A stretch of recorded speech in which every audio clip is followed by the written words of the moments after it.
My next point, well, that's just your interpretation. You know what? That's a cop-out. Denominations exist partly because religious people don't like what they're being told and they seek out a way around it.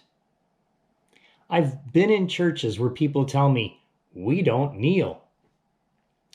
Oftentimes that's your interpretation.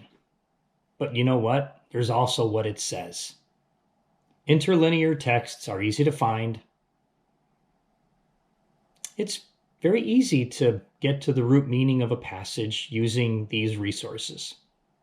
Look at context, look at the audience who it's written to, and apply some very basic hermeneutics. If you don't understand something after reading it, look at some parallel passages. Seek out what they say. But don't make something up because you don't like what it says or don't agree with what it says. Don't put your agenda into scriptures. That's backwards. I'll admit there are some obscure texts and passages that are difficult to ascertain what they really mean.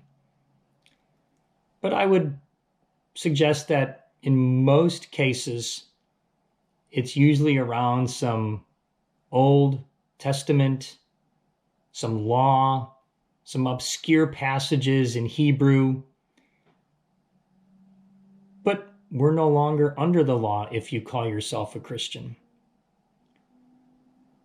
If you, however, insist on binding the law on someone, then you must bind it and the other 600 requirements upon yourself too. You cannot cherry pick scriptures to enforce.